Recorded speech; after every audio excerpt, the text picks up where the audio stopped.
of Baguio Eye Laser Center Incorporated. She's also a member of the Philippine Society of Cataract and Refractive Surgery. So she will be discussing about COVID-related safety protocols. So without further ado, I would like to call on our first speaker, Dr. Mary Arsenio. Ma'am? Can you hear me? Yes, ma'am. Loud and clear. Am I sharing my slide now? Yes, ma'am. Okay. So clear na siya? Yes po. Okay, sige. Thank you so much, Dr. Paula, for the kind introduction. So good afternoon, everyone. I'm going to give a short talk on COVID-related safety protocols at the Eye Center.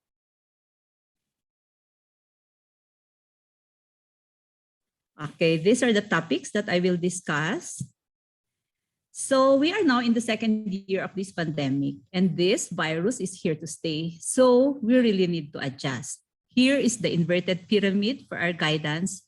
Topmost would be the elimination of the hazard, and that pertains to properly triaging all of our patients going to the clinic or to the hospitals. And this is followed by the safeguards on slit lamps, phoropters, as well as education and training of our healthcare workers, and that includes you, and the judicious use of PPE. All patients should have an appointment as much as possible, and this is currently being done and implemented here in our outpatient in the hospital. Screen the need for the visit ahead of time, and during surge, we only see patients who need urgent care. Most ophthalmic conditions are not life-threatening, so they can be managed with some delay as they progress relatively slowly. However, there are some conditions like sudden loss of vision, acute glaucoma, retinal detachment, infections, cellulitis like that, as well as trauma, where patients need to be attended or they need immediate attention. All patients considered for a clinic visit should be screened. And if a patient has any of these, they are referred for medical assessment. Now, if they need to be examined by the ophthalmologist, it has to be done in a separate isolation room, and the examiner should don the proper PPE. At present, we are actively involved with the OPD e-consulta, where we encourage our patients to go to the e-consulta. We ask the patient to send a photo of their eye or the periorbital area during our consultations. When the patients are in the clinic and when doing visual acuity testing, we start at the lowest line in order to speed things up, and we have to limit contact with these patients. During slit lamp examination, this is commonly done in OPTA. Look, the distance is less than half a meter between the patient and the examiner. So patients are advised to use their masks, and both the examiner and the patient should refrain from talking as much as possible while in front of each other. Also, the examiner should consider wearing a face shield. In our OPD, if patients are wearing cloth masks, we actually provide a surgical mask. And the surgical mask should be taped at the nasal bridge as well as on the cheeks in order to decrease the egress of air and to avoid fogging, especially when we are doing refraction. This is a breath shield pointed by the arrow. The one on the left is acrylic. The other one is a makeshift one made of plastic. It is placed in order to limit the spread of droplet. And every after patient, we need to sanitize the chin and the forehead rest of these instruments. When obtaining intraocular pressure using applanation tonometry, the tips of the instrument touches the cornea, so it should be disinfected every after patient. A good investment would be an automated tonometry like the one in the right lower quadrant, or the use of a tonopen, which is non-contact, right upper picture. Instead of doing direct ophthalmoscopy where we are very close to the patient, another good investment during these times would be the use of a fundus camera like the one on the right. Indirect instead of direct ophthalmoscopy is also preferred. We have to stay at the side of the patient, and we have to don proper PPE, including face shields and gloves, like the one on the right doing ROP screening. Mind you, even premature infants can be COVID positive already, okay, RT-PCR positive. During examination, we should also avoid direct contact with secretions or conjunctival mucosa or tears of the patient. During those times, we have to wear gloves as well as disposable cotton tips if we want to touch the eyelids of the patient. Procedures such as lacrimal irrigation should not be done routinely, and if ever needed, it should be performed with caution. We should use gloves because SARS-CoV-2 virus can be transmitted also through the tears. There are a lot of diagnostic tests that are done in Opta. However, we should consider whether these special close contact procedures are absolutely necessary. We have to minimize this as much as possible. During a face-to-face consult, conversation should be kept to a minimum.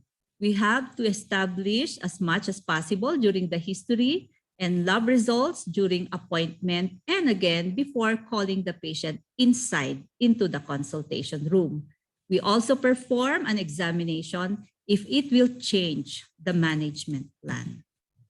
At the end of the consultation, we should avoid a handshake or patting of the patient, and we should observe proper hand washing after every patient. Since we just transferred to our new eye center, I would just like to share the changes done at the eye clinic. This is pre-COVID. That is during COVID, where we have plastic barriers from top to bottom up to the floor. This is the reception area. And then here is our nurses area. Patients usually sit there at the refraction chair while the nurse is getting the history and coding the history and doing some additional tests. Now, all of the instruments are lined up this way with our nurse safely there inside the barrier or the plastic barrier. So we have the fundus camera, autorefraction, and the automated intraocular pressure or tonometer.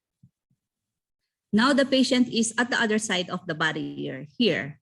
Okay, there's the plastic barrier, and take a note that the plastic barrier covers everything and it only exposes the chin rest as well as the forehead rests.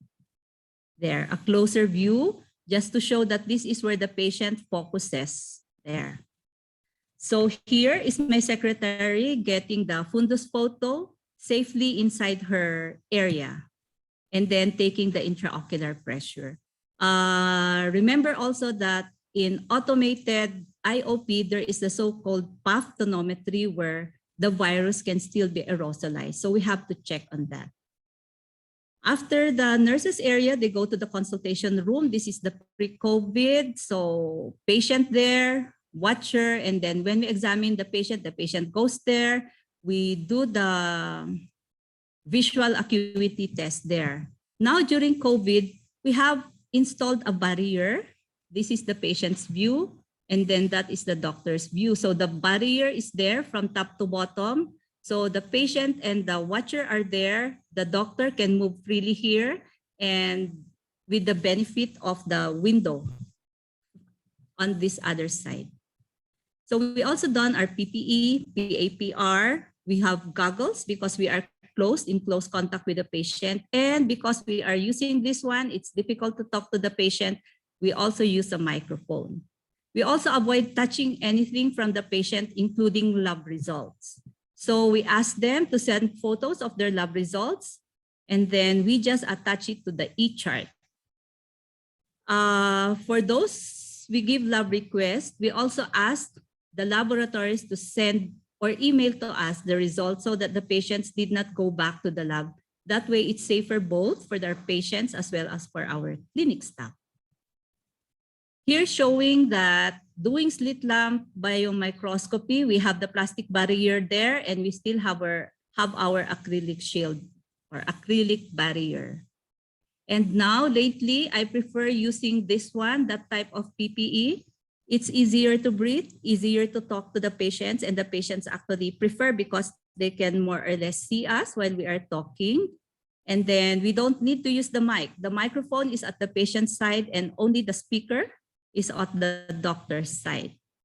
Now, after consultation, they go to the reception where, again, as I've mentioned previously, we have the barrier there. So our secretary will give the explanation or further instructions there. I would like also to mention that inside the clinic, we also limit the number of patients inside in order to decrease the amount of virus, just in case, inside the clinic.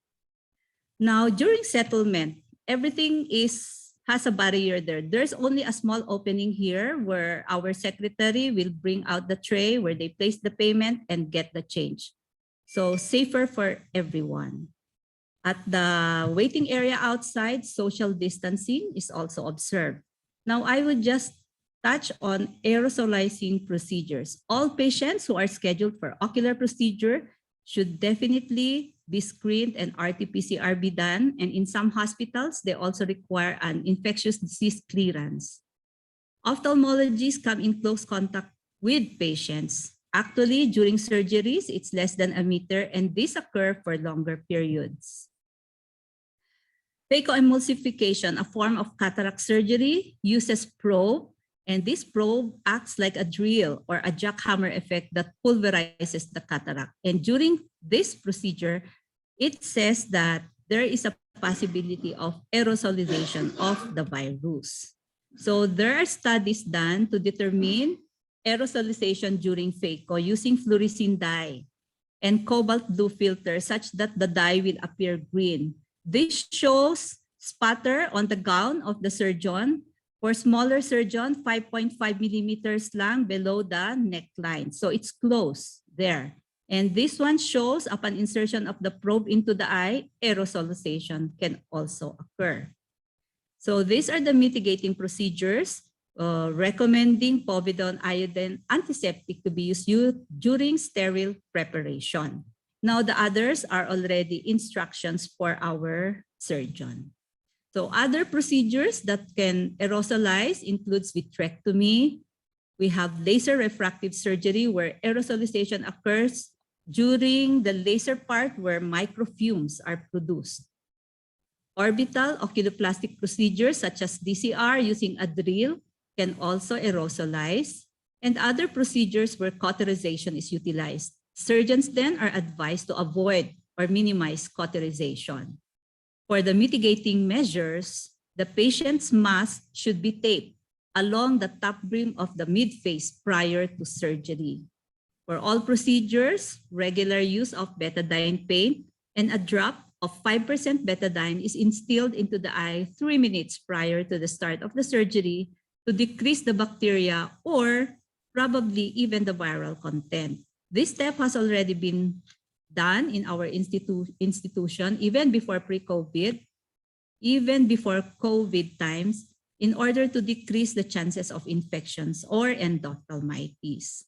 For surgeons doing aerosol generating procedures, we use PAPR. For me, I personally prefer this type of PAPR because the acrylic part there, the acetate part of the PAPR can be indented when it touches the ocular part of the microscope, in contrast to the stiff goggles. Even our nurses and assist also need to be in the proper PPE. So there's our anesthesiologist with another type of PAPR. Other mitigating measures includes limiting the number of people inside the operating room. Single-use equipment is preferred, such as disposable knives and instruments, but I think this is not always possible in ITRMC for the instruments. Use of disposable drapes is also preferred in order to risk the viral transmission. This drape there has a pouch to contain the fluid during phaco, in contrast to the regular drapes that we use where the surgeon, nurses, and healthcare workers can be exposed to the fluids from the patient. During general anesthesia, other personnel are also advised to go out of the operating room 15 minutes during the intubation as well as during the extubation. We have to limit the number of post-op follow-ups, preferably when we do the post-op. If we can do it teleconsult, then we do it. via telemedicine. At the OPD or in the wards, we should avoid wearing unnecessary accessories such as rings, watches, neckties, as well as lanyards. We also cannot overemphasize the do's and don'ts, including minimizing touching the face, particularly the eyes, the nose, and the mouth. And lastly, we have to enhance teamwork. An interpersonal approach is necessary to manage COVID-19 and mitigate the spread of disease successfully. Thank you. Yay. Thank you very much, ma'am, for that wonderful presentation. Now, for any questions, you may type it in our chat box below, and we will be answering them at the end of our program and in our open forum session. So also reminding everyone to please fill up our speaker evaluation form on the chat box below. Now, to introduce our next speaker, may I call on Dr. Pajarillo? Sir? Hello. Yes. So our next speaker would, well, we all know him already, but the topic would be the model eye staff. This is dealing with patients with eye problems. He is a graduate of the University of Santo Tomas for medical school, took his residency at the Hospital of the Infant Jesus. Currently is the vice chair of the Department of Ophthalmology, as well as the Neuro-Ophthalmology Service Head. He is currently the Chief Training Officer of the Medical Division here at ITRMC, and also the President of the PAO NWL Chapter. So let us welcome Dr. Mervin de Guzman. Sir. Thank you very much, Dr. June. So I will now start my slide share.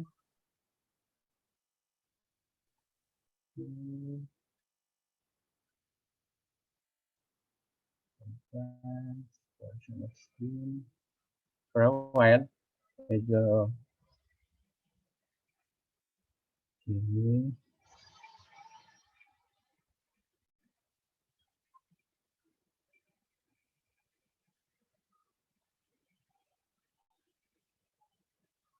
Okay. Paula, Naki, can you see the screen now? Yes, sir. Yes, sir.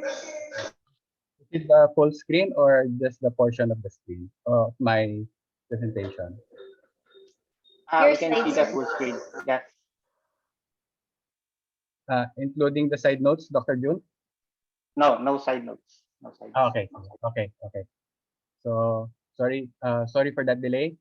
So good afternoon to everyone. Again, congratulations to our nurses for the achievements that you have achieved. Actually, my topic for today, I don't know if we still need this topic for our nurses, because basically, I think here in ITRMC we have very good nurses and very efficient ones. Okay, so my topic for this afternoon would be the model eye staff. So this is in particular to our nurses, our ophthalmic staff who will be who would like to be involved in our eye center. Okay, so for an ophthalmic nurse, okay, the definition of an ophthalmic nurse would be somebody who focuses on assessing and treating patients with various eye diseases and injuries.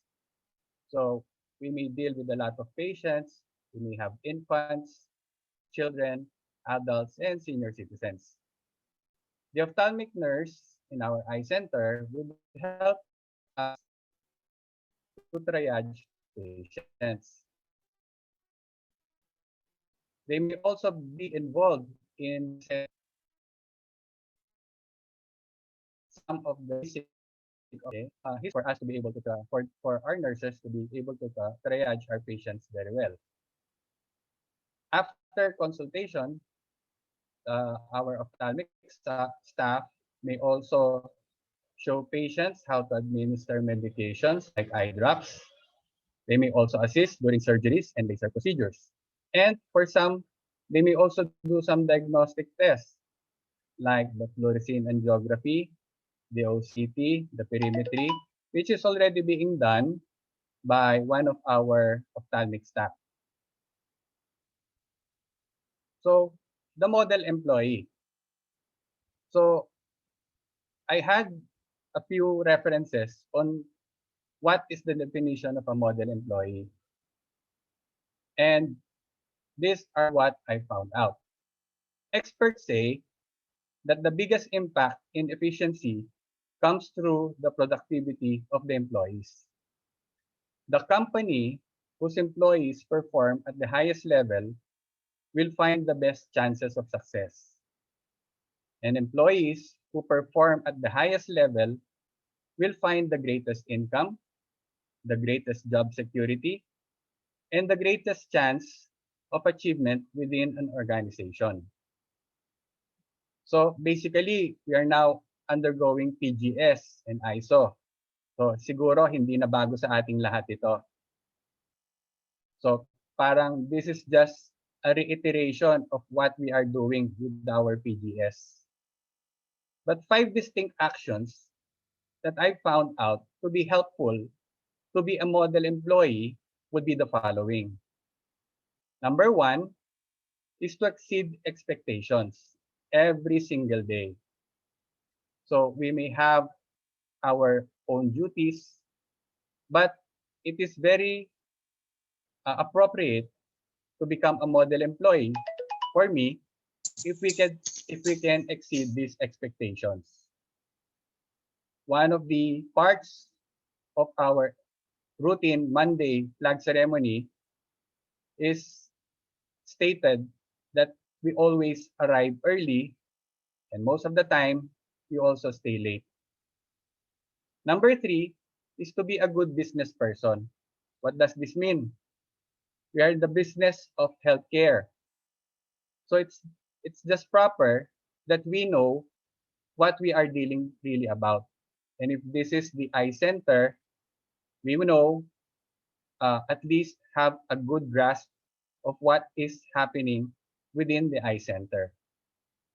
Number 4, it's also good to get into self-training, like what you are doing now. It did not end after you getting your license as nurses, getting admitted, to be a part of ITRMC, but getting into some additional self-training, which can boost your credentials. And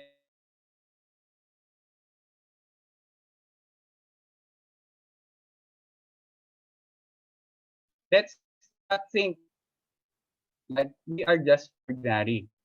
Let's adapt the thinking, the mindset.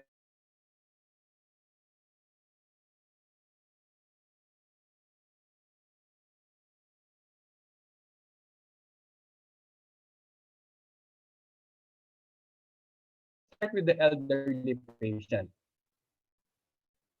But probably this would be about this will comprise about 80% of our patients. Their communication process in general is complex. They are more heterogeneous with a wide range of life experiences and cultural backgrounds, which often influence their thoughts and ideas. Communication can also be hindered by the normal aging process. They may have sensory loss, mahinang pandinig, mahinang paningin, decline in memory, slower processing info, lessening of power and influence over their own lives, the thought of retirement, and some and friends.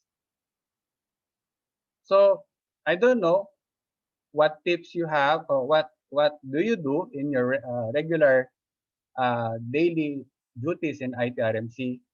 But these are some tips that I've found and I usually use in my personal private daily practice and even in dealing with our patients in the eye center. Number 1, we allow extra time for older patients. Hindi pwedeng minamadali. Even just walking for them, walking from the waiting area, going to the to the slit lamp. No? So we allow extra time for our older patients. Avoid distractions. Okay? Let's focus on our patients, especially sa mga senior citizens. Okay? As doctors, or sometimes you as nurses or any ophthalmic staff, it's better that we have them face to face. If we are sitting, it's better that we sit face to face. We maintain eye contact. Okay? We listen. Okay? Most of the time, pag matanda, mahina rin magsalita, but it's good if we can listen to what they are saying.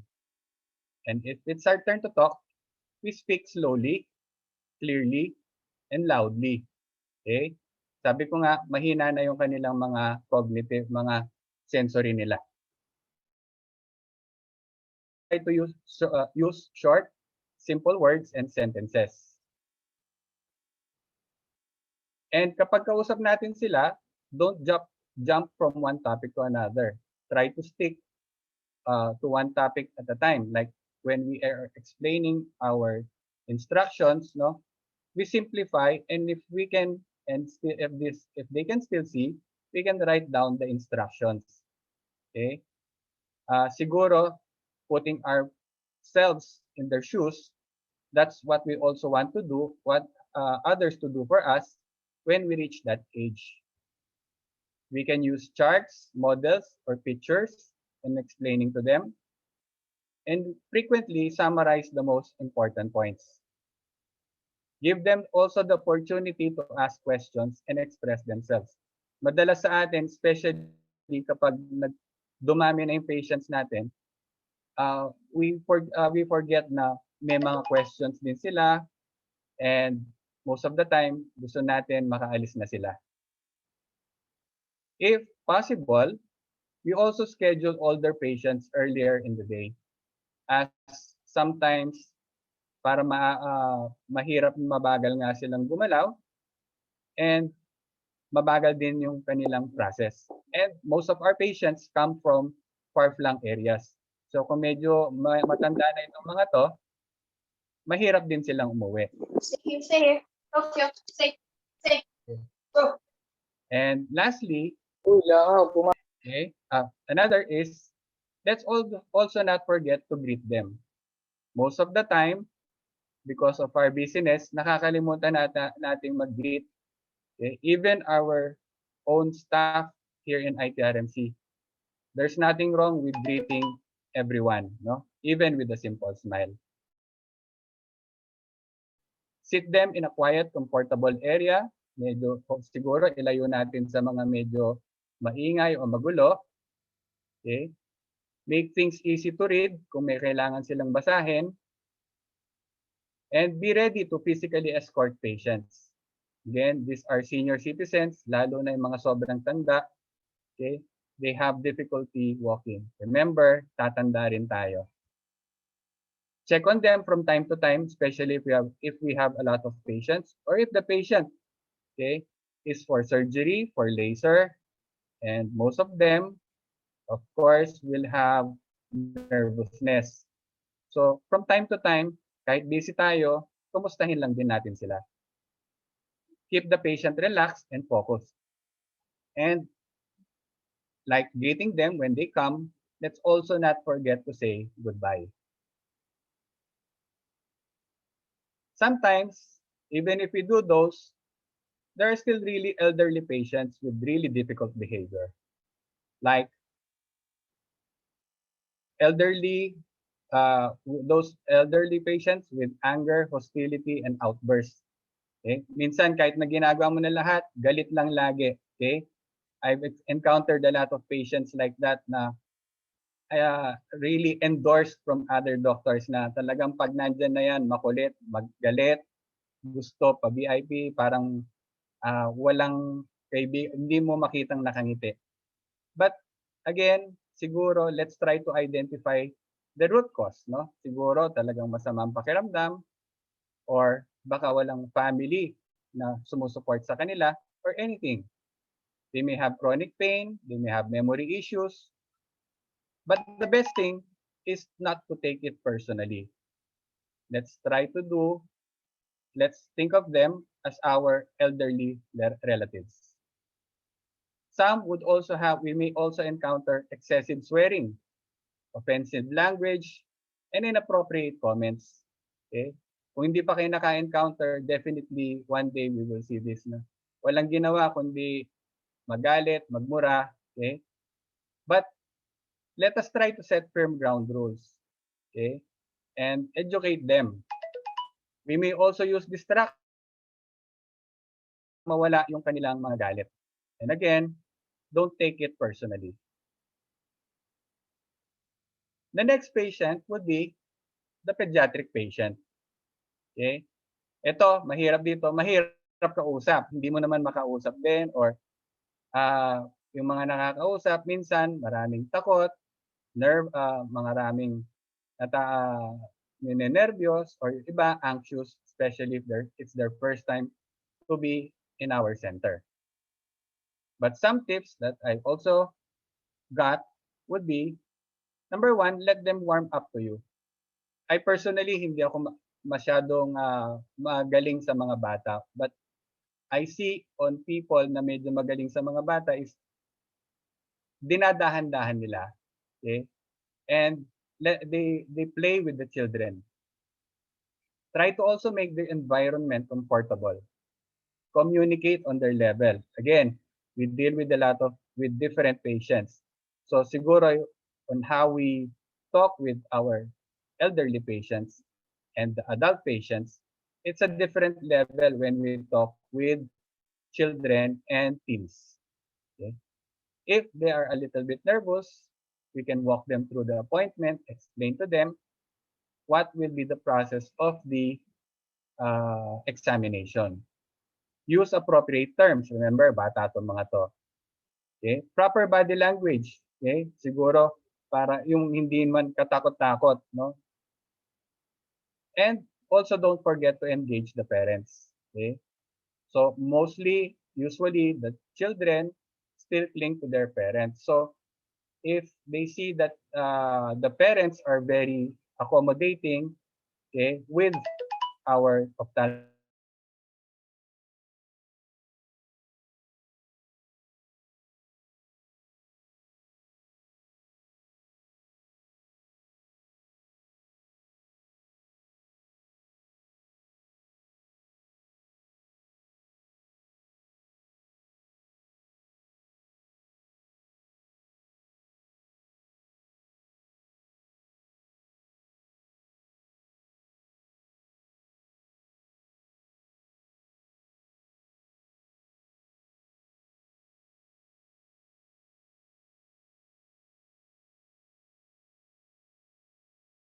Morning, Doc Chit.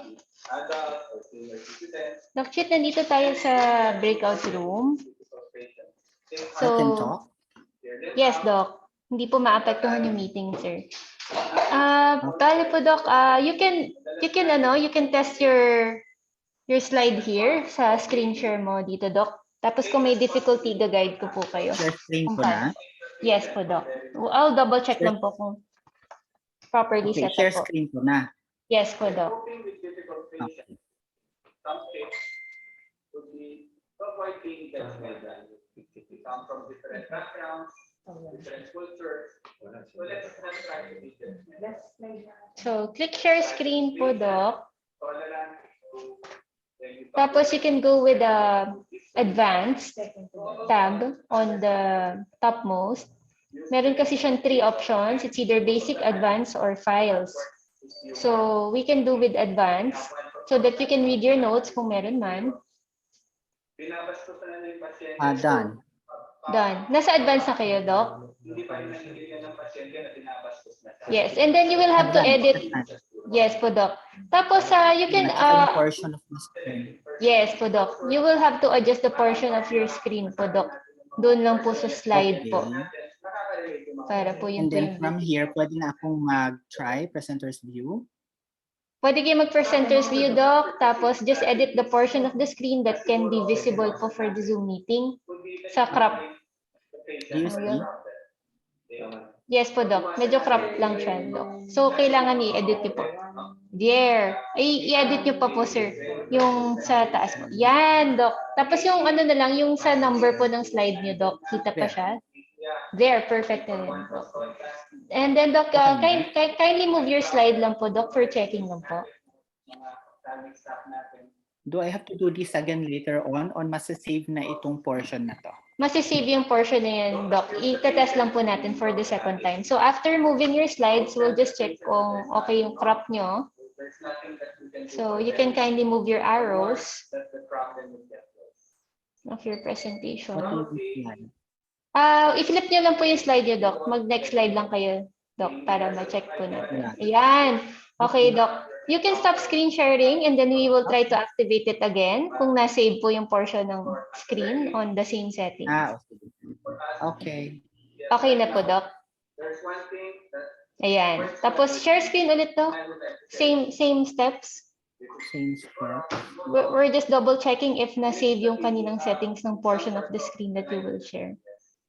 You don't have to do very extra things. Share screen, advance, portion of screen. Extra ordinary. Two thank you slides. And these are my references. Thank you. Okay siya? Waiting for loading lang po, Doc. Hello, thank you, Dr. Murphy, for that very nice and very practical lecture. Walang nag-share po, Doc.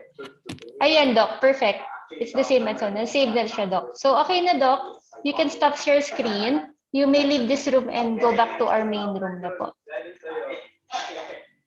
And just do the same directions po, Doc, sa ginawa natin ngayon for your presentation po, Doc.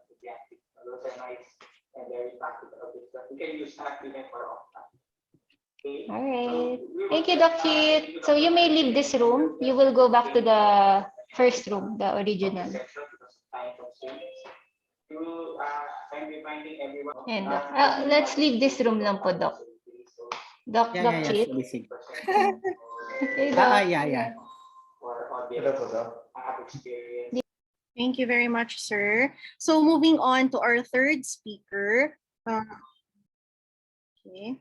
So he is a graduate of University of the East Ramon Magsaysay Memorial Medical Center and took his residency training in ophthalmology at Quirino Memorial Medical Center. He had his fellowship in glaucoma at UPPGH Department of Ophthalmology and Visual Science. He is also an active glaucoma service consultant here at ITRMC Department of Ophthalmology, and he is a member of the Philippine Glaucoma Society. So his topic is all about common surgical procedures and OR equipment and instruments. So let us all welcome Dr. Ian Ben Batkagan. Sir, may now take the floor.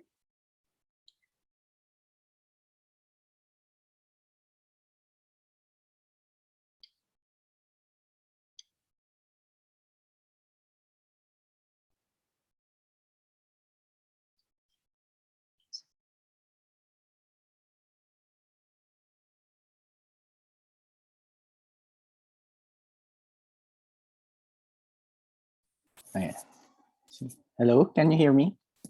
Yes, sir. Okay, good afternoon. Good afternoon, I'm Dr. Ian Batkagan. I'm a medical specialist from ITRMC, and this afternoon we'll be talking about the common ophthalmic procedures and OR equipments and instruments. So these are the most commonly performed ophthalmic procedures. This afternoon, we will be looking at the most common procedures done per subspecialty. And we will look at some of the special instruments that are unique to these procedures. We will not discuss the procedures, but I hope this lecture will give you an overview. Okay. But first, let us familiarize ourselves with the ophthalmic surgical microscope.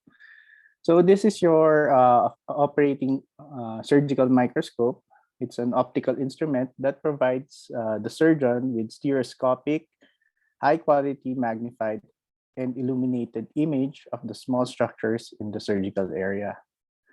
There are some attachments to the microscope, such as your laser protection filters, image inverters, and your fundus viewing systems for your vitreoretinal procedures. The microscope is actually equipped with handles and your handle covers that are sterilized to allow manipulation of the microscope, and the magnification and focusing and illumination is controlled by the surgeon through a foot switch. Okay. So we'll be looking at the first procedure, the common procedure, most common of the procedure is your cataract surgery. Some books you can see it as so also termed called as lens replacement surgery.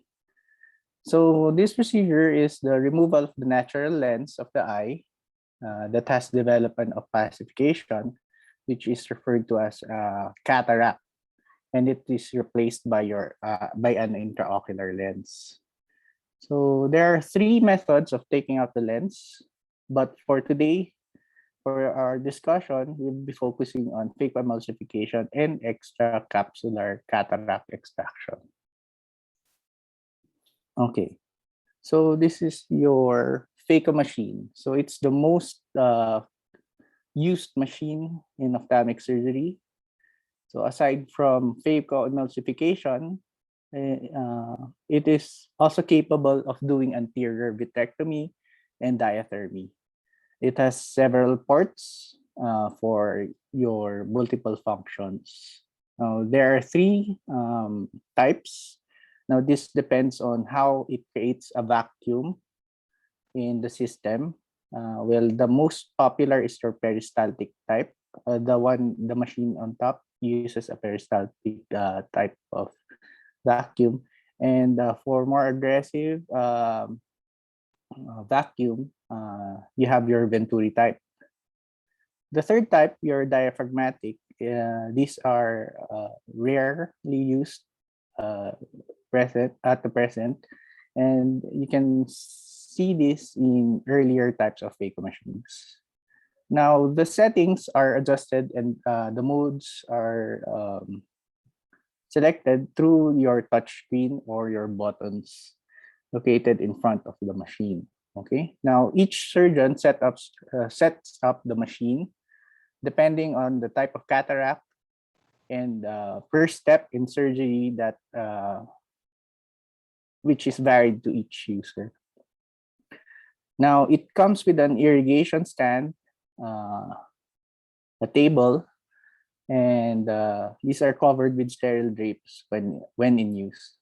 Now, the surgeon can also change the settings to a remote or through your foot switch. Okay. Now, the phaco cassette is an attachment to your machine that provides the tubings or the main irrigation line, which is connected to a balanced salt solution, supplying the irrigation for the phaco system. The irrigation and aspiration line also to transmit the inflow and outflow of the fluid, and the lens that is being lens material that is extracted through the handpiece to be stored finally to a drainage bag. Okay, the pack also contains sleeves, your sleeve guards, a needle wrench to fasten the tip of the handpiece, a test for priming sleeve, and sterile drapes to cover the phaco table. Well, the cassette needs to be primed with the irrigation line and phaco handpiece at the startup. Okay. Okay. So let's look at your phaco handpiece. So there are two types of your phaco handpiece. Yeah, the phaco handpiece and your irrigation and aspiration handpiece. The phaco handpiece is attached to an irrigation and aspiration fluidic system of the phaco machine. Now, the handpiece delivers the ultrasound power to the tip of the needle, which is essential in the breakdown of the lens nucleus and epinucleus. The irrigation and aspiration handpiece does not require any ultrasound power because it is only used in taking out retained cortical material and polishing of the posterior capsule. Both handpieces have sleeves that direct flow of fluid on the sides, making the end portion of the handpiece free to aspirate the lens or the cortical material. Okay. The irrigation, aspiration, and ultrasound power is controlled by the surgeon through your foot pedal. Okay. Okay. Actually, in phacoemulsification, there are two ports that are essential. Okay. You have your main port, which is created by your slit knife, which has a measurement of 2.2 to 2.8 millimeters, depending on the tip of your phaco handpiece. The stab incision knife can either be a 15-degree knife or a 1.2 millimeter angled knife, and it is also called your side port. Now, on your knives can be disposable, while some of the knives are reusable, like your sapphire or your diamond knives. Okay. The main port incision is usually done in the strong hand side of the surgeon, the hand holding the phaco handpiece. The main part serves as the phaco handpiece access to the anterior chamber. And the side port incision is an incision wherein you can insert your second instrument for your choppers and lens relator. So later I'll be showing you how it looks like. Okay. So after doing the stab incisions, usually the anterior chamber collapses. So, your ophthalmic viscosurgical devices are used to reform the partially collapsed anterior chamber. Now, it is generally used in the following steps in cataract surgery: your anterior chamber filling and reformation. This is done after paracentesis. And then you have to use it again on capsulorhexis and removal of the lens nucleus, irrigation and aspiration, and also in your IOL implantation. Now, the OVDs are unique in their own characteristics. They both are solid and fluid. So it's a gel-like substance in general. Now, it should have this properties to be a good viscosurgical device. So it should have viscosity. It is characterized by its resistance to flow. So this makes the OVD effective in moving intraocular tissue and makes it difficult to be displaced in the anterior chamber. So it stays within the anterior chamber. Now, next is it should have pseudoplasticity. Now, it means that it can easily move within the anterior chamber. Okay, parang mahirap ma-imagine. And then you have your OVD should be also elastic, and it should be it can coat your intraocular tissue. Now this prevents deformation of your anterior chamber. And how about the coatability helps protect the endothelial surface of your cornea. Now, okay, all of this OVD should be removed through aspiration after cataract surgery. Okay. Maybe later I'll be showing you some of the steps in phacoemulsification. Okay. Now, okay. Now to take out the cataract, you have to expose your the cortex and your lens nucleus. Now, this step is called your capsular axis. Okay. Now, okay. The exposure of the cortex and lens nucleus and maintaining the capsular bag is very important in advanced cataract surgery. The bag is opened and preserved while the lens cortex and nucleus are removed. The clear bag serves as a structural support and posterior chamber intraocular lens, which for the posterior intraocular lens, which will be implanted later on in the procedure. Now, this is your capsular axis forceps or your utrata, which it's a forceps with a pointed angled tip and opens like a forceps. The pointed tip is used to puncture and tear the anterior capsular surface and create a flap. Then the flap is then held by the forceps function, the instrument, and is maneuvered to create a continuous curvilinear capsular axis, exposing the lens, cortex, and the nucleus, ready for phacoemulsification. Okay.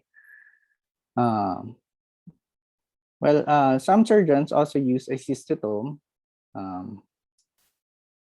curved and angled needle instead of a capsular axis forceps in creating this continuous curvilinear capsular axis. It's now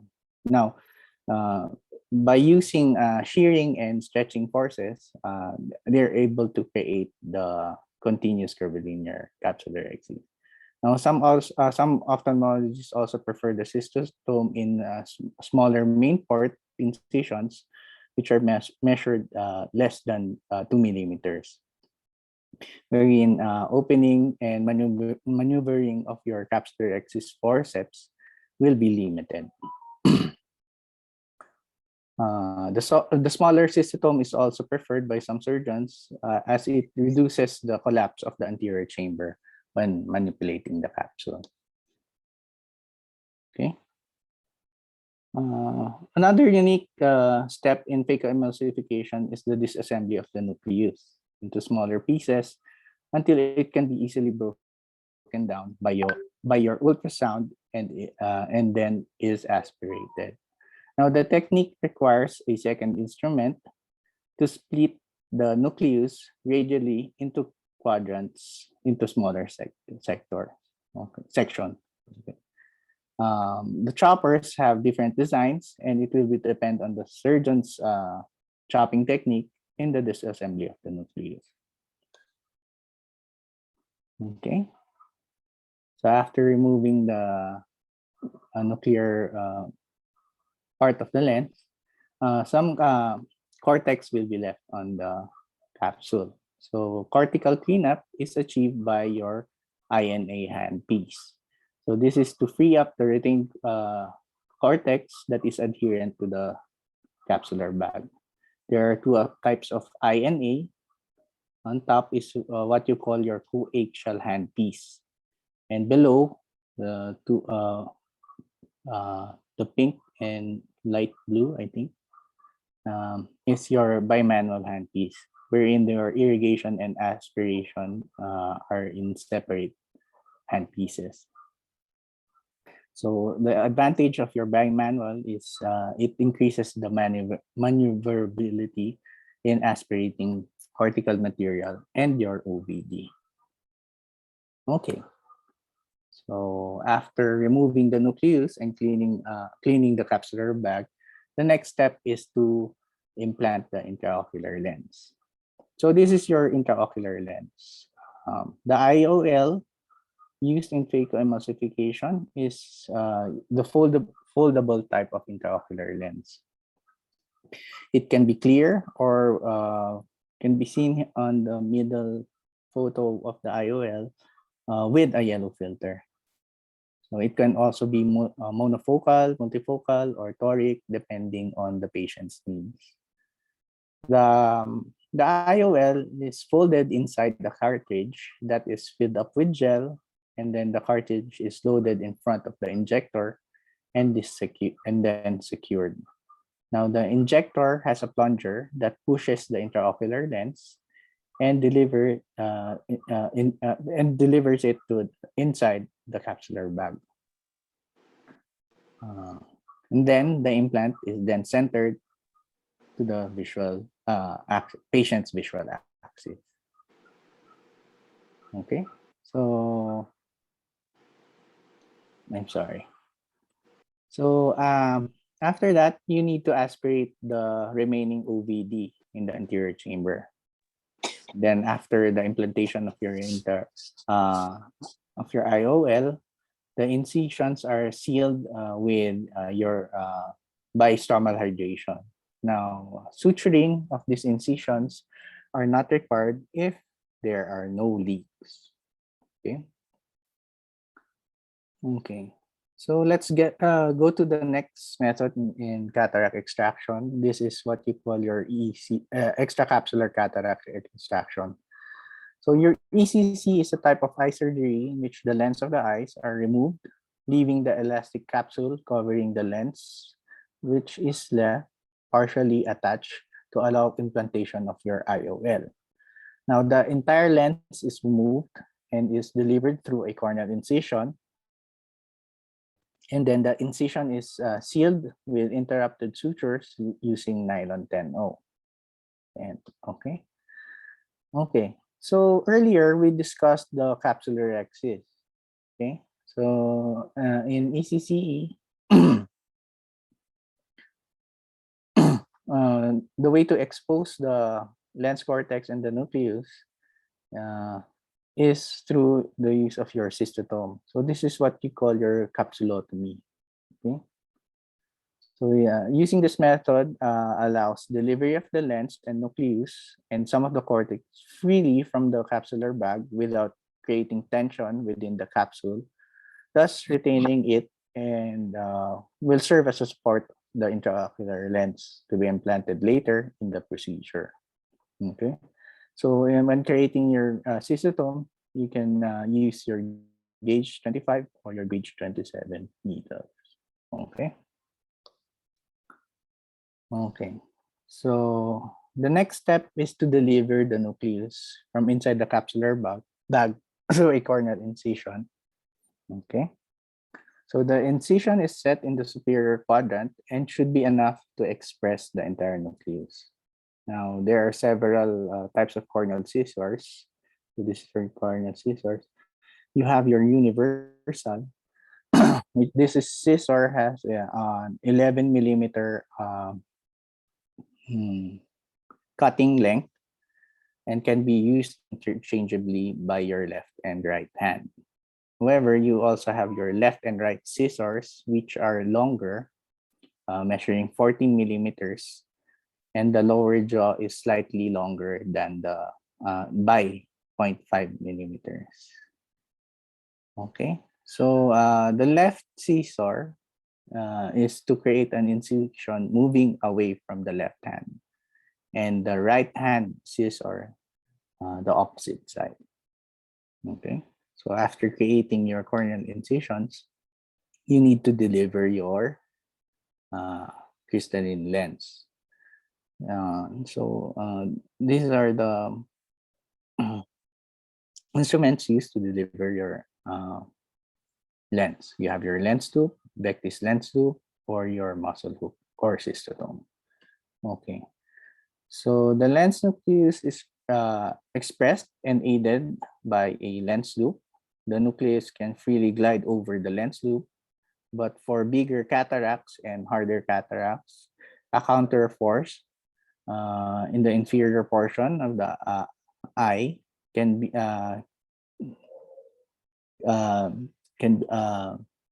can help in ejecting the lens from the bag. This can be done by using a muscle hook. Okay, another technique is the use of a cystotome and introducing it to the lip of the incision and aiding in the delivery of the nucleus with the help of your lens loop. Okay, so a while ago in your phacoemulsification, you're using the machine with a INA handpiece. In ECCE, you'll be using a manual Simco. Okay, so after delivering your nucleus, the cortical material is retained and is adherent to your capsular bag. So cleanup can be done using your Simco cannula. So it has a flat shape shaft that can easily be inserted in the corneal slot and can be also inserted through suture spaces in the cornea. It is manually controlled. The irrigation is controlled by your macro set or your infusion set attached to the irrigating end of your Simco. And the tail end is connected to a 10 cc syringe that is gradually retracted by the surgeon to aspirate the cortical material. Okay, so let's go to the IOL implantation in ECCE. So traditionally, the IOL used in ECCE is your rigid IOL. It's made up of PMMA, but actually you can use a foldable IOL in ECCE. Okay. So this photo shows the implantation of a rigid lens through the corneal slot. So in the superior portion, the IOL is introduced and then directed towards the capsular bag. The leading haptic in the bag first, and then the trailing haptic is pushed towards the capsular bag using an angled McPherson forceps or a lens holder. And then the optic has dialing holes in it, seen there, close to the periphery of the intraocular lens, wherein you can use a dialer to center the optic to the patient's visual axis. Okay, now let's go to the next most common procedure done. It's your pterygium excision with autograft. So what is your pterygium? Now this is a common condition. This is your pterygium, which is an elevated superficial external ocular mass that is usually formed over the perilimbal conjunctiva and extends to the corneal surface. Pterygia can develop on the nasal and temporal limbus and can affect either or both eyes. Okay, so pterygium surgery is a procedure performed to remove the fibrovascular conjunctiva and growth, and that's encroaching the cornea. The autograft involves placing a small portion of the patient's conjunctiva into the area wherein the pterygium excision is to be performed. Okay, so these are the instruments used. You have your conjunctival forceps. So these are flat-handed forceps with grooves on the platform to carefully manipulate the conjunctiva. The grooves are not sharp, but can grip on the tissue without damaging it. Next is your Westcott tenotomy scissors. So these are versatile spring-handled thumb scissors, which are designed for cutting delicate tissue. And it comes in both blunt and sharp tip forms. Now, they are the workhorse in ophthalmic surgery and are commonly used in both blunt and sharp dissection. Next are your tying forceps. These are your forceps that are used to secure the sutures Now, the tips of these forceps are so fine that you can pick up a thin strand of suture at the ocular surface. Now, there's a tying platform that helps you pull the sutures as you secure them in place. Now, you also have a round handle blade holder. Now, this scalpel holder is intended to be used with a blade 15. Okay, the rounded handle helps with the manipulation of and in cutting through the anterior curvature of the cornea. You also have your microneedle holder, which is used for small needle sutures such as your nylon 10O, and the tip of these holders can be straight or curved. Okay. So let's look another procedure that's common in is your penetrating keratoplasty, or PKP or PK, or just your corneal transplant. So this is full thickness, complete transplant of the damaged or diseased cornea with a donor cornea. Okay. So the donor cornea is sutured to the recipient with a nylon 10O by simple interrupted sutures, or a combination of simple interrupted and continuous sutures. Now let's look at the special instruments used in your PKP. Okay. So on the right is your on the left, I should say, is your recipient vacuum trepine. These are circular blades designed for accurate cutting that provides premium accuracy and control along an ultra-sharp blade that allows for a more vertical cut. Okay, so there are also centration markers and a vacuum control. As you can see, there's a syringe at the end that hold the cornea in place and making the cut more accurate. Okay, on the right is your donor punch. This is a disposable single-use instrument used for cutting the donor cornea tissue. Okay, so the punch sizes can be from 5 millimeters up to 12 millimeters. Okay. Let's go to the glaucoma filtering procedures. Okay, so the most common procedure in glaucoma is your trabeculectomy. So this procedure creates a new pathway for the fluid inside the eye and be drained in the subconjunctival space. So now this procedure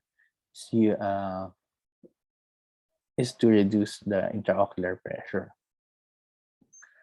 Okay.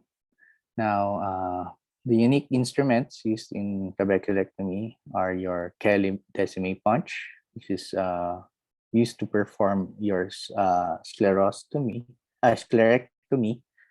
to drain excess fluid to drain fluid from your anterior chamber. Okay. You also have your crescent knives to this is used to create your scleral tunnel or your scleral flaps.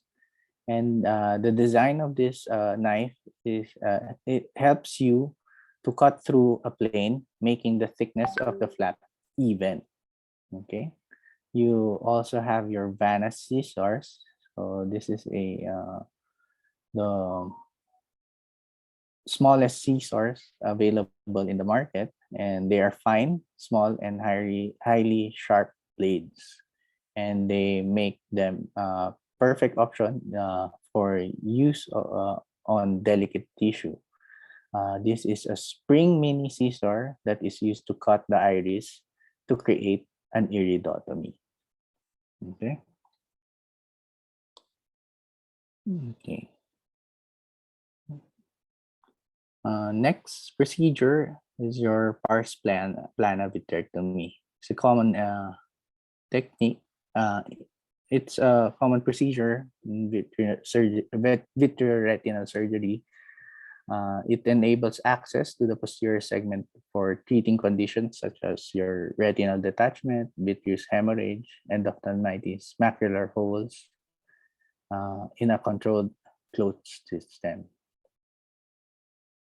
A while ago, I mentioned that in order to do retinal surgery, you need a microscope attachment. You have your fundus viewing system, your inverter, and your lenses. Okay. Wait, I'm sorry. I think I have a slide for the lenses later. Okay. So, like phacoemulsification, the vitrectomy requires the use of a machine. So these are examples of your vitreoretina platforms used in hospitals. Now, the machine requires compressed air for it to function. This is used to power the pneumatic cutters and create vacuum in the system. Okay, a light source attached to a light pipe is also present in the machine to help illuminate and visualize the posterior structures. Now, some machines come with your endolasers or your retinal lasers. And of course, just like your phaco machine, it comes with a cartridge. It controls your irrigating and aspirating. It contains your irrigating and aspirating tubes, and it also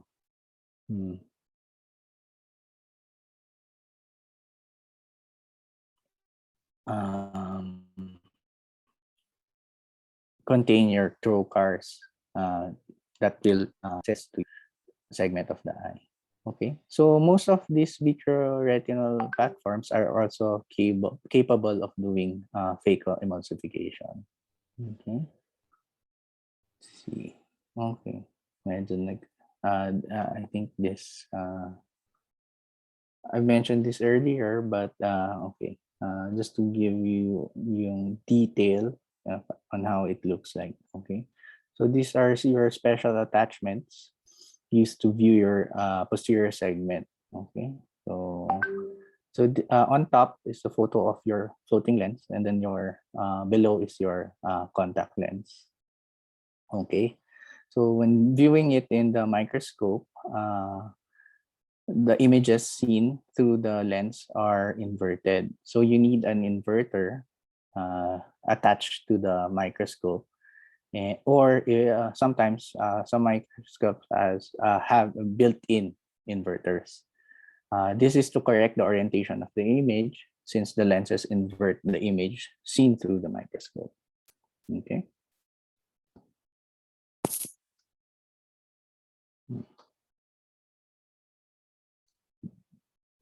We also have our forceps and scissors for retina surgery. And so these are very delicate instruments.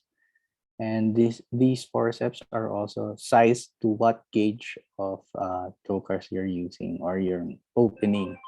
So they can range from gauge 23, 25, and I think the latest is 27. Okay. Okay.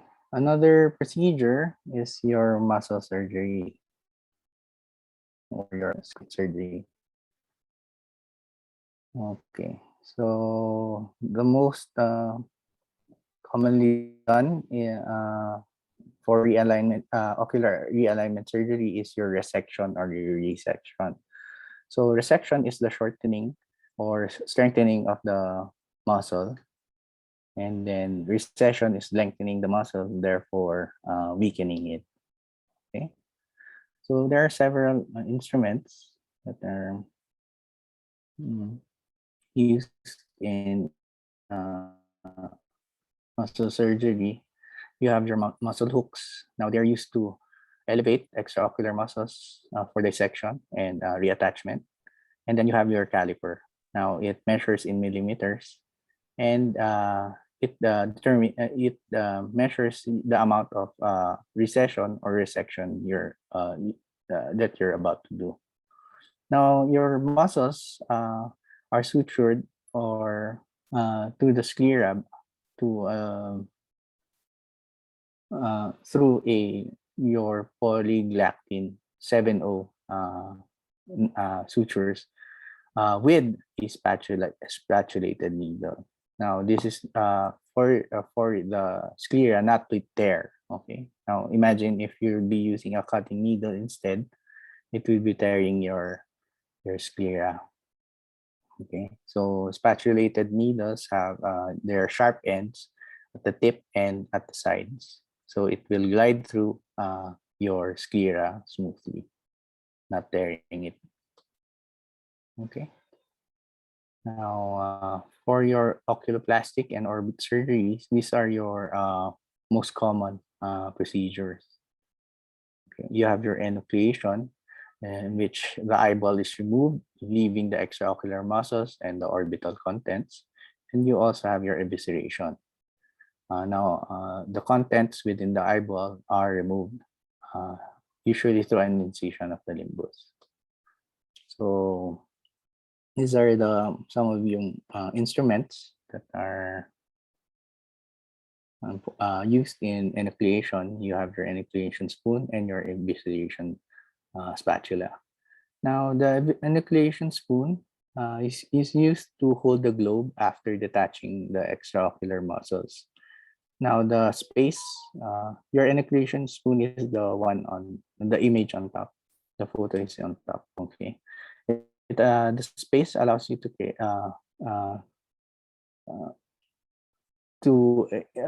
allows you to insert the optic nerve there. Okay, when the globe is detached from your extraocular muscles. Now it allows you to create a space underneath the orbit, and if for you to be able to cut the intraorbital part of the optic nerve. Now below is your evisceration spatula.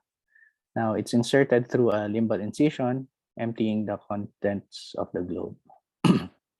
Now, after doing these procedures, an orbital implant is placed to take place of the globe or your intraocular contents. Okay. Okay.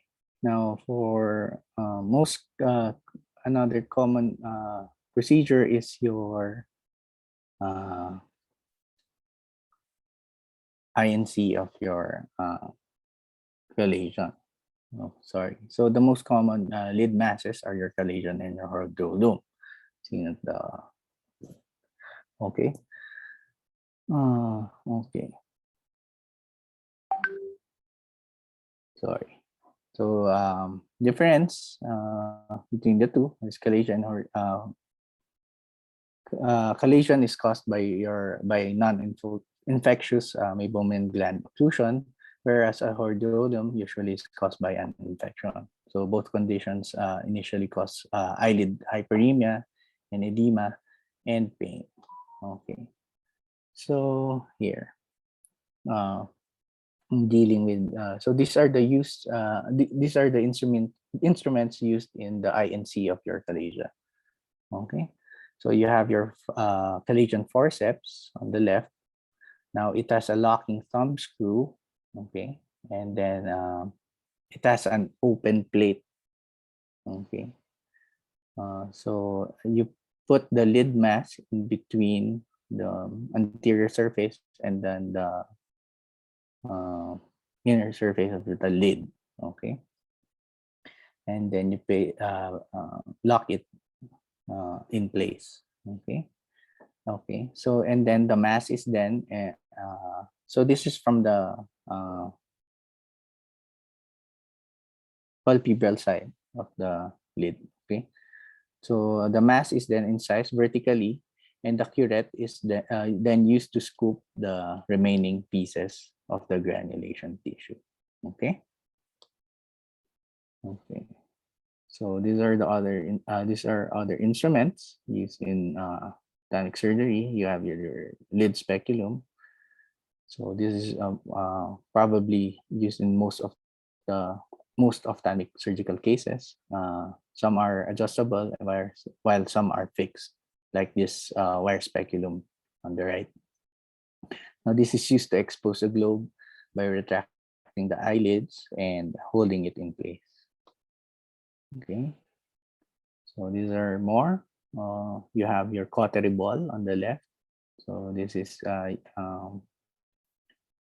used by heating it with an alcohol lamp or a Bunsen burner. Okay, so to control your bleeding. And these are also some of the handheld lid retractors. So this is okay. So these are my references. Okay. So thank you. Good afternoon. Thank you so much, Dr. Batkagan, for giving us an overview of the various procedures and the instruments that we use in our field. So again, reminding everyone to please fill up the evaluation form for each speaker on the chat box below. So for any questions, please type them on the chat box below. So to introduce our next speaker, may I call on Dr. Pajarillo, sir? Yes. So our next speaker is a graduate of medical school at UNP, and he's a homegrown talent from our hospital. Took his residency in ITRMC, fellowship in medical and surgical retina at the Jose Reyes in Manila, and currently is a retina service consultant at ITRMC. So he will be talking about a very important topic, especially for ophthalmologists.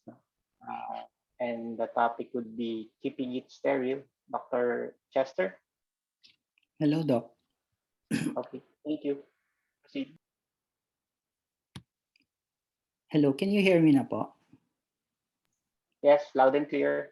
Can you see my slides, Doc? Yes, your slides are fine. Okay, sige pa. Good afternoon, everyone. So,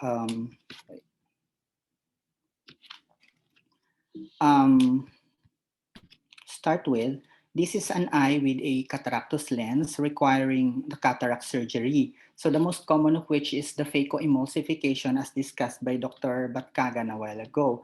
So there are other techniques to do on how to do it, but regardless of the technique, what we want is a successful and complication-free post-op eye with the best possible visual acuity. And what we don't want are these two. These are potentially sight-threatening complications. The one on the left is called the toxic anterior segment syndrome. It's a type of severe inflammation. The one on the right is called endophthalmitis. It is a form of severe infection. So if we see one of them during our post-op period, that means that an improper instrument cleaning or sterilization was done somewhere, somehow. So the topic I was assigned to today is of paramount importance in preventing any of these two.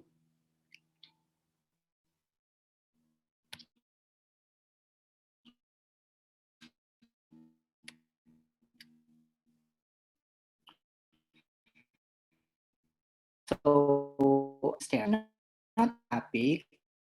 So most of our participants are nurses, so you know guidelines or journals that you can see online regarding surgical sterility. However, they often do not take into considerations the unique conditions of intraocular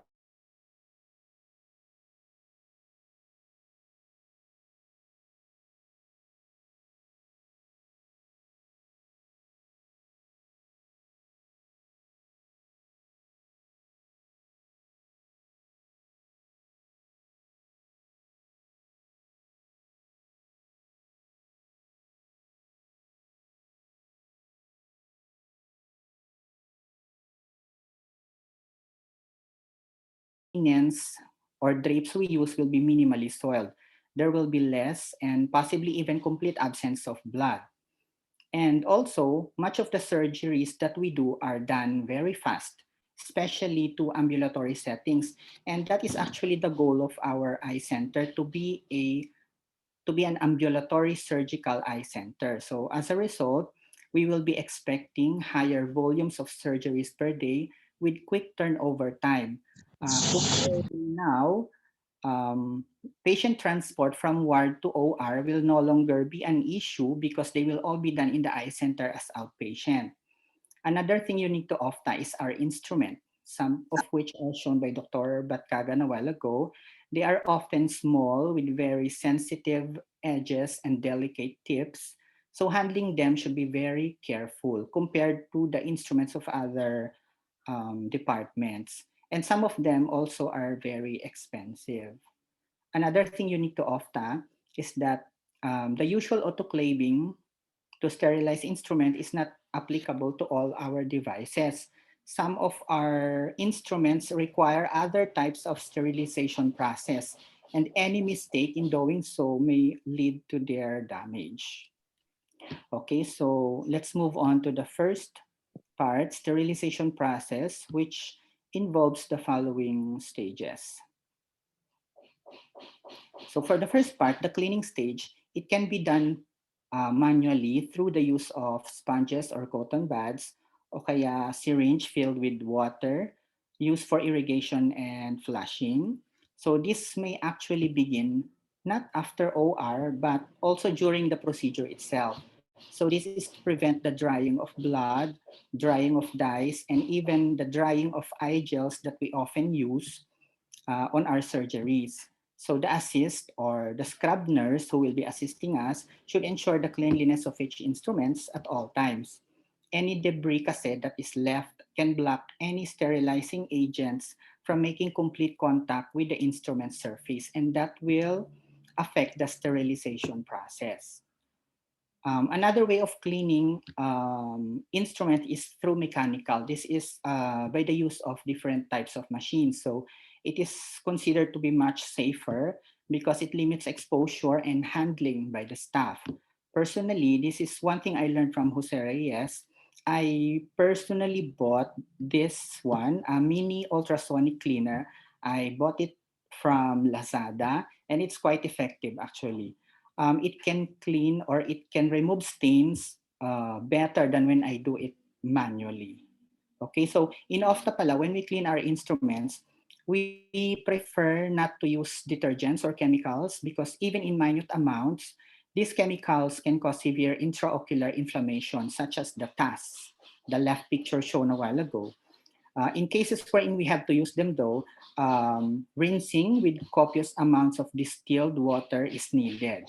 And after cleaning our instruments, be sure that they are thoroughly dried because instruments that are stored wet or damp will definitely rust in the long run.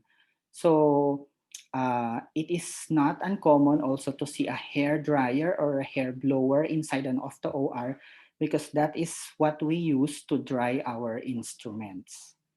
Okay, so next is the actual sterilization process. And these can be achieved through different methods using either liquid, gas, or the most popular one through the use of heat.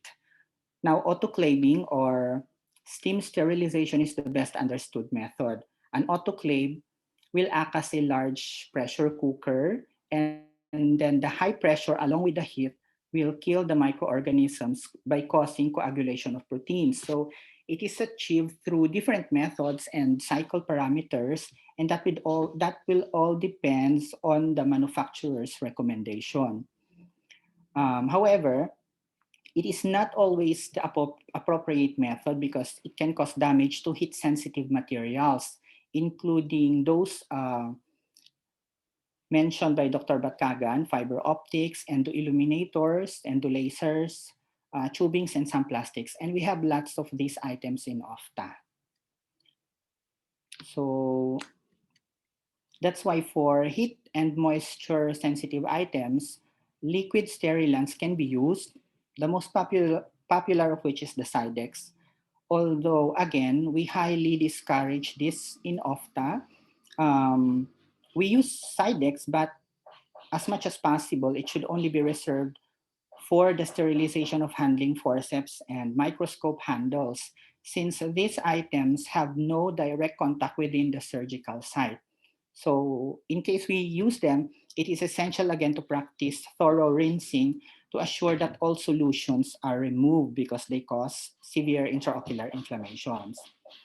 So another alternative method for heat-sensitive items is through the use of gases. We have three, the ethylene oxide, formaldehyde, and the hydrogen peroxide. So these gases completely permeates porous materials, and it is compatible with the pill pouches that we have in the hospital right now. So they are known to be non-corrosive. They do not damage items, and they are safe for lensed instruments. So what we have in our CSR, I think, is formaldehyde. Using the machine, the brand is called Matachana something. So anyway, since sterilization is a crucial aspect of infection control and prevention, there are methods used to ensure that quality control is done. So one of which is mechanical or physical monitoring. We also have chemical monitoring using indicator strips, and also biological monitoring. So these are the things that our friends from the CSR department do to verify that correct parameters were met when we use the sterilizing machines in the hospital. Now, after sterilization, for the storage of equipments, the following are used. One, of course, are the sterilization pill pouches with appropriate sizes chosen for each item. Also, the use of indicators. This is, of course, to check the validity or accuracy of sterilization process. Another one is the use of labels. So packages should be labeled for accurate identification and tracking, which will include the date when sterilization was done and the expiry dates. Also important thing to use are tip protectors. So these are not only used to protect the tips of our instruments, but also to prevent damage to the package, because the sharp instruments can puncture the pill pouches. So also important is that items should be stored in designated shelves or counters so as not to compromise the integrity of the packages. Okay, so now we move on to the aseptic and antiseptic techniques. When we speak of antisepsis, we are referring to the things we do to eliminate microorganisms such as skin prepping using betadine or alcohol. While asepsis, this refers to the practices we do to ensure sterility within the surgical field, such as the wearing of gloves and the setting up of drapes. Okay, collectively, we call them the surgical or sterile asepsis. So just like in other departments, there are general rules that should be applied to all surgeries, including of the surgeries. Examples are the following. Now, I think I'm not gonna go on details with this kasi expert naman na kayo dyan for sure. So what are the things that we ophthalmologists do to help decrease the risk for having endophthalmitis? So we have a lot of ways, some old and new ways, and they are the following. One is the clipping of eyelashes. Way back when we were a resident, we used to clip the eyelashes of our patients the night prior to OR, so you can just imagine the discomfort. But then again, this practice is no longer done because nowadays we already have tegaderms and eye drapes. Another practice is that some surgeons would prescribe antibiotic eye drops 1 week prior to OR, while some would use it on the day of the operation. But as discussed by Dr. Mondiging a while ago, the current practice now is to use the 5% povidone iodine eye drop prior to OR. So this is proven to be the most effective way of decreasing the bacterial flora of the ocular surface and thus decreases the risk of endophthalmitis. After OR also, some of us would give subconjunctival injection of antibiotic with steroid at the end of the surgery, while others prefer injecting intracameral preservative-free antibiotic at the end of the surgery. Okay. So now, after instilling drops of 5% betadine in the eye, we now proceed to skin prepping. So there are several ways to do it, and the following videos will show us. Okay, so the one on the left, some surgeons prefer to prep only the operative eye, while the others prefer to prep both sides. So there is no absolute rule actually. Both techniques are acceptable. Just make sure that you start from the center and then going out. Although personally, I think the one on the right, wherein you have to prep the both eyes, this should be a routine for PL orbit cases, wherein we have to expect lots of manipulations during the surgery, which could expose some skin. And since PL orbit cases are usually done under GA, prepping the other eye won't cause discomfort to the patient. While cataract surgeries, glaucoma, and retina surgeries are okay with just the operative eye being prepped. In some centers also, they prefer to apply wet gauze, sometimes with soap, on the skin before the actual betadine solution. Now, by the way, I think Dr. Chai is already here. Hello, Doc. Dr. Chai Tanlapko will be discussing after me, and the topic would be the fast and the fewer use. Okay, so in connection to that, Dr. Chai Tanlapko is our PL orbit specialist in the department. So if you don't want her to get fewer use, be very careful when you prep PL orbit cases because they oftentimes put ink marks on the skin prior to surgery. So when you prep, make sure that you don't erase those marks because they are important. Okay. So now, how do other countries drape? So this is an example of how it is done in countries where they have the luxury of using posable drapes and linens for every patient. So some of which were already patterned and designed for all, such as this one. Now, they have a large drape which acts as a kidney sheet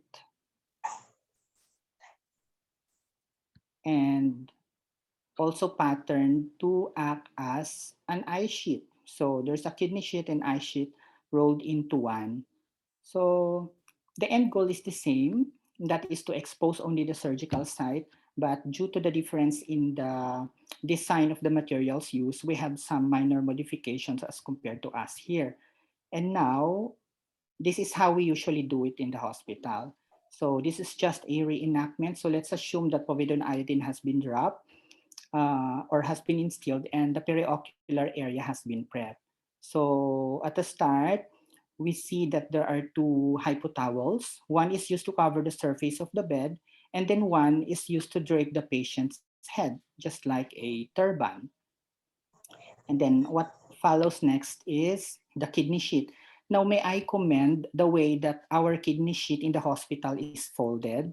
As you can see, only one person is needed to put it aseptically over the patient because in some centers, the kidney sheet is folded in such a way that it needs two people to unfold it and drape over the patient. So I think let's stick to what we do here.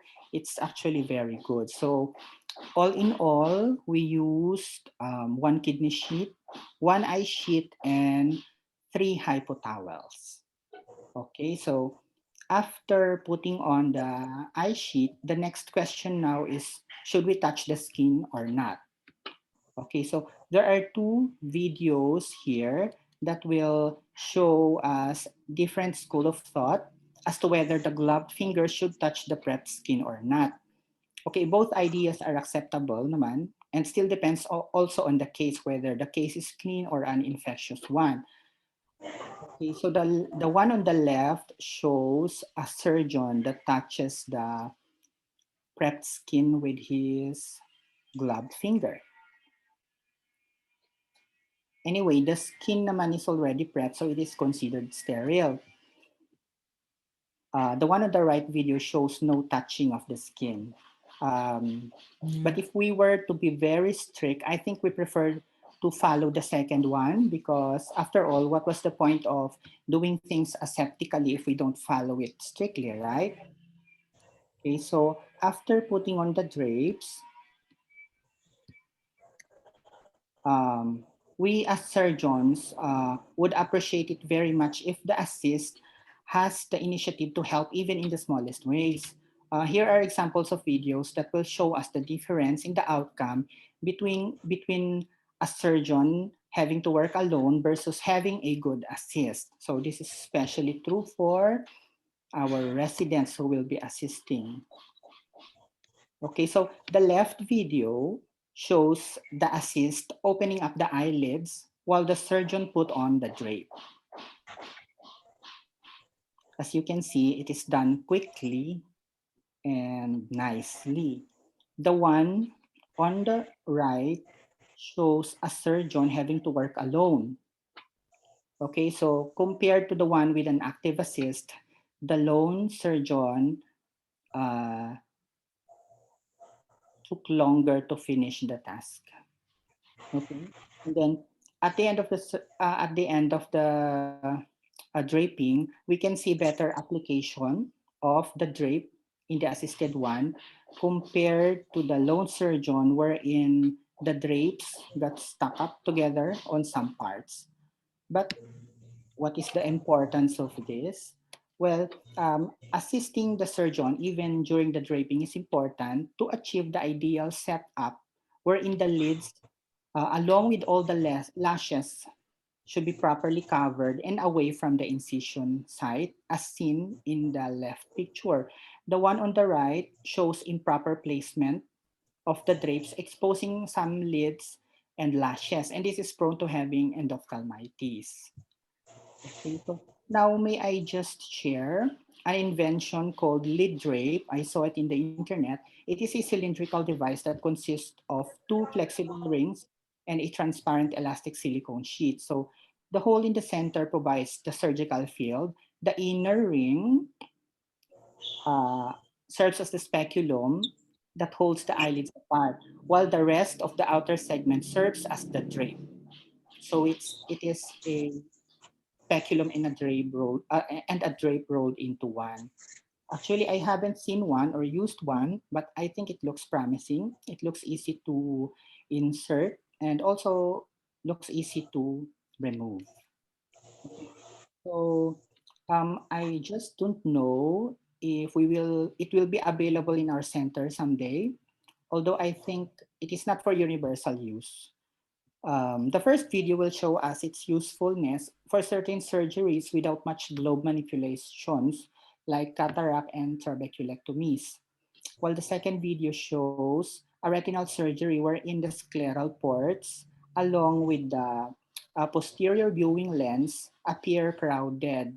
And this will hinder the surgeon's view at some point. So much more so when it is used for orbit surgery. So I think it's not for everyone. Okay, so after draping or after the surgery is done, the next question we need to answer is that do we often need to change everything in the OR setup for every single patient? Well, the ideal answer should be yes, but in reality, it's yes just for the following and no for the following. Okay, so um, some of the things we use can be kept sterile for the next cases. Now, why is this so? And is it acceptable by existing guidelines to have some things be reused on several patients on same occasion? Well, this is an issue now between having to reuse and reduce versus strictly single use. Okay, so remember that ophthalmic surgeries in eye centers are often ambulatory, as I discussed a while ago. So each day, multiple patients have cataract surgery in a single OR. In fact, in some centers, even surgeons and scrub nurses do not re-scrub, they do not re-gown or re-glove between consecutive cases.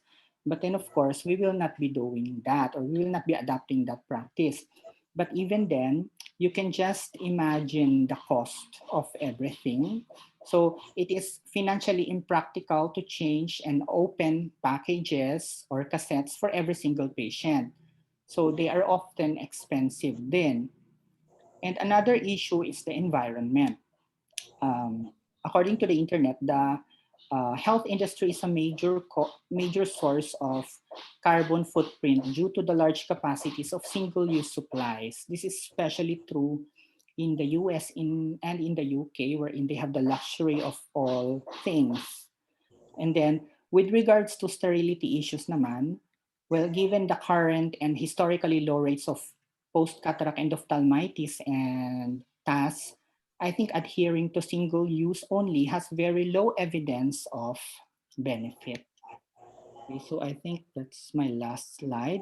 So to those who will be joining us or working with us in the eye center someday, please feel free to voice out any concerns that you may have regarding these practices that we do. Besides, this is your forte, so you are more knowledgeable than us actually regarding this matter. And at the end of the day, everything that we do for the patient is a team effort. So you will learn from us, and we will also be happy to be learning from you as well. Thank you. Okay, thank you, Dr. Chester, no, for that very concise but very complete discussion and very nice videos, no, and for presenting the unique aspects in our own field of ophthalmology.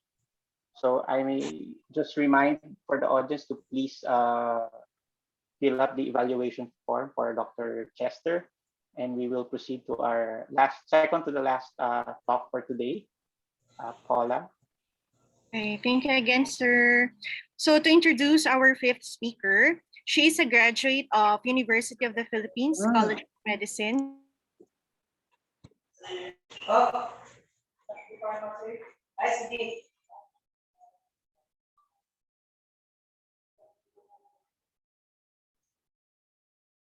Hello. Sorry, I think. Okay. And visual science.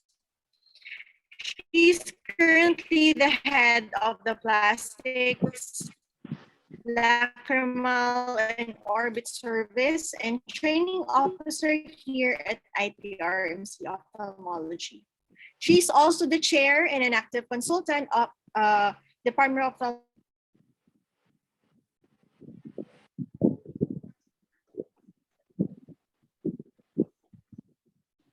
Nyari kay Paula. Yeah, sige, ako na lang. I'll finish na. So, It's okay, sir. Dr. Chai is an active consultant and chair of the Department of Ophthalmology at the Medical City in Pangasinan, and active consultant in several eye centers and hospitals in Pangasinan also. And he will be our current chair, and we will be discussing a very interesting topic, no? The operating room workflows and maximizing efficiency. Dr. Chai. Hi, good afternoon. Good afternoon, everyone. So I think I can be heard, no? I can be heard already. Yes, clear. Okay, so since we're running out of time, I'll start already. So good afternoon, everybody. I think this course is very well attended. There's 100 plus of us. So good afternoon. So my topic is the fast and the furious operating room workflows and maximizing efficiency. I am Dr. Charis Tanlapco. I am also a nurse. So there, I'm also a nurse and I'm also a doctor. I have no financial interest in any of the brands or machines that will be mentioned in this lecture. So this is my content outline. These are the topics of discussion. First, as a nurse, so syempre, I am also I also know about perioperative nursing, and then second topic will be how eye surgery is different from other surgeries, and then how special is an ophthalmology OR nurse, and then the last topic will be the meat of this lecture, which is maximizing efficiency in the Ophtha OR. Okay, so what is perioperative nursing? Now, I'm sure a lot of you are already familiar with the definition, but we'll just review it. So perioperative nursing is a nursing specialty that works with patients who are having operative or other invasive procedures. It includes a wide variety of nursing functions, and it involves multiple responsibilities. So this is the perioperative period. It is composed of 3 phases: the preoperative period, which begins from the decision to proceed the OR and ends with the transfer of the patient to the OR. And the second is the intraoperative phase, which begins when the patient is transferred onto the OR, onto the OR table, and then it ends with the admission to the PACU. And then the last phase will be the post-operative phase, which begins with the admission of the patient to the PACU and ends with a follow-up evaluation in the clinical setting or home. Each perioperative phase includes a wide range of activities the nurse performs using the nursing process. So I lifted this from our medical surgical book. This chart represents nursing activities characteristic of the 3 perioperative phases of care. So I'm sure all our nurses are very familiar with this table. So the typical OR nurse is also in charge of upholding the surgical safety checklist. So this is a very, very familiar checklist because it's posted in all the walls of almost all the ORs. So how is eye surgery different from other surgeries? No? So for the second part of this lecture, we'd like to talk about how different of the ORs are from other cutting subspecialties. So for one, the eye is a very fragile organ, and it requires extreme care before, during, and after a procedure. A simple mistake in the surgery may lead to permanent blindness. So it entails very fine movements from the surgeon. So complete silence in the OR is most often necessary. So those are very, very fine movements. So the major surgeries are done under local anesthesia. The patients are usually awake. Results of routine ophthalmic surgeries are immediately palpable. It is the only subspecialty where the patients walk into the OR guided or assisted, and then they can walk out alone because they can already see. A simple breach in asepsis may lead to post-operative intraocular infection. So a simple breach would be just touching an unsterile area, or the lashes may be improperly or inadequately sterilized lashes will be a source of infection also. No, so another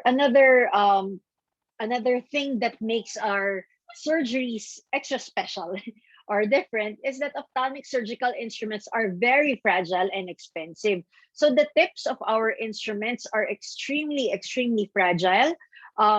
Just one mistake in dropping them or putting them in their cases improperly will cause a breakage of the tips of our instruments. Another thing that makes it complicated is that ophthalmic surgeries are usually 4-limb surgery. So